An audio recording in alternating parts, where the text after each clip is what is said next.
Well, hello everyone. My name is Rick Passek, the FlyFish Fanatic, and welcome to my tying bench.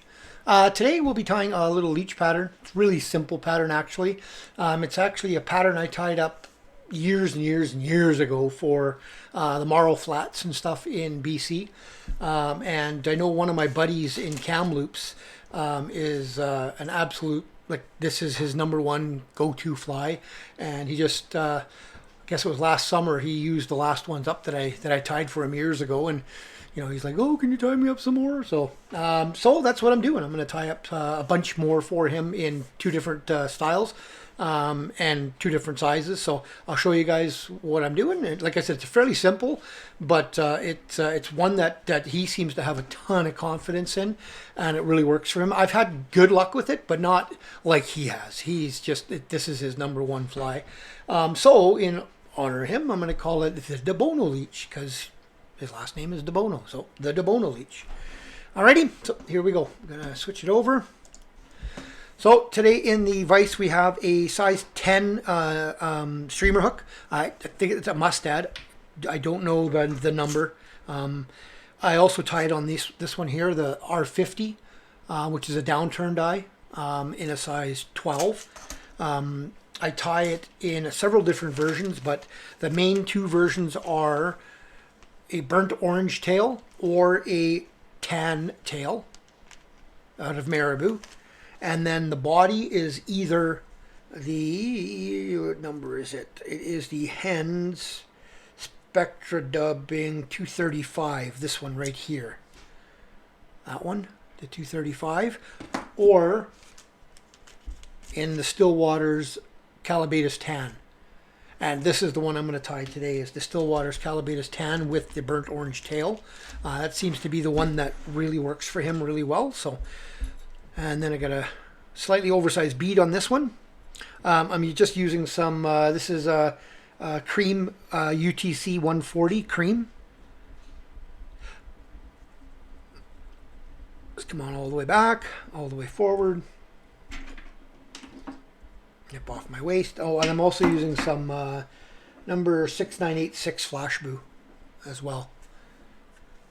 I forgot about that. So, first things first, piece of marabou. Like I said, it's a fairly simple fly. It's a leech, right? It's the color combination that seems to really work for my buddy. And like I said, it's worked for me in the past as well. I got to try it here in Alberta. I haven't tried it here yet, but it's not at least the lakes I've gone to here in Alberta, there's not a ton of marl shoals like there is in that Kamloops Caribou region. So,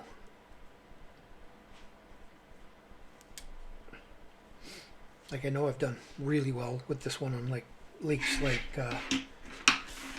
like Community and Roche. I know I've done really well at Roche in it. So, but okay, so I just got my little bunch of marabou off of the feather. As you can see there, I just kind of peeled it off of one side of the feather. I like doing it that way because then you end up with all the nice, soft, supple tips. Just all the way back to the corner and then under the tail and back over top. That helps it from fouling. And I want it about as long as the body, so about there. I'm going to take it, just give it a pinch. Don't cut it, pinch it, never cut marabou. You don't want it looking like it's been cut, right? You want it that ragged look. I'm going to come back up to the front and open wraps. I'm going to get one strand of the Flashabou, just one strand. And double it over. Doesn't have to be perfect because this is too long anyway. Lay it on one side with the doubled over part, right? Just lay it on one side. If I can get control of it. I'm not too worried about what happens with the other ones right at the moment, as long as they don't get in my way like they are. Hold on, I'm going to just give that a lick. Let's see if that'll keep the little buggers out of my way.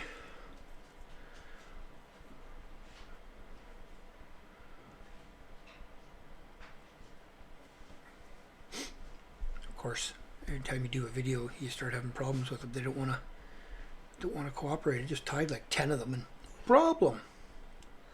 So again, lay it on the side, all the way back. Then I just grab these, lay them on the side, on the other side, and then all the way forward. Drag them all to the back, cut them just slightly longer than the tail, because they flare out a bit, these ones. And when they get wet, they lay down, right? So they'll lay into the body, into that tail really nicely. I'm going to go about halfway back, 3/4 of the way back, make myself a dubbing loop. Work that back, go back over top of it, work it back to the tail, cover my body, make sure it's all the way. I'm going to get my dubbing spinner, put it in the loop, grab some of that Callibaetis mayfly dubbing. Now I also mix this and that hen stuff together sometimes, just to get a slightly, just the odd little darker patch in with it. But I really like this stuff for, like this color for the marl flats. It just seems to nicely, it kind of blends in, but it also has, because it's got some of the UV properties in it, you can see that blue flashy.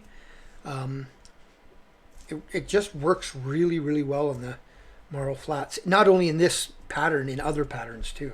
So I just spun it up with my dubbing spinner. Just going to take my Velcro and just rough that up a little bit, and then I'm just going to wrap it. One full wrap at the back, and then touching-ish wraps forward. It doesn't have to be perfectly touching. And if I run out, which I will on this one, I can see, I'm just going to hand dub the rest on, which is fine. Because you definitely want a little bit more at the front than you want at the back on this one, because when we pull it all out with a dubbing brush, you want it to be a little bit thicker in the front. So I'm just going to take some and just hand dub this on. It'll look weird right now. Don't worry about it. Once it's finished, it'll look just fine. I could have done another dubbing loop, but I don't usually find that's necessary. You just do this and it's good. So a couple of good wraps up at the front here. Now I'll take my whip finisher and I'll put in one good set of whip finishes, at least 3 to 4. I like doing several sets of whip finishes on these leeches. So there's 1, there's 2. Usually I do 2 to 3. 2 is good enough, I think. Let's get that nicely pulled down. I'm going to leave my thread on. So I'm going to use my Velcro and really brush this out. And if you can't get in all the way there, go and use your a thinner one if you've got a thinner, which I do, and I don't know where I've put it right at the moment. I've got the Stoneful one, and it's awesome. It's nice and thin, but I don't know where I've put it at the moment, so I can't really use it. No, so it's fine. Just get it really aggressive. Get in there, and that's why I leave this thread on, because sometimes I'll actually pull the whip finish right out of there, and if I do, I can always add another one.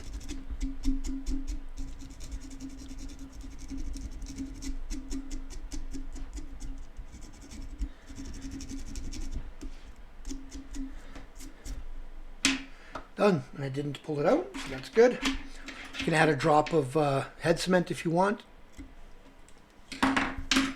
And that's the final fly. So like I said, I tie it that way. I also tie it this way, which is all the light color, right? Oops, wrong way. Yeah, so that's all the light color.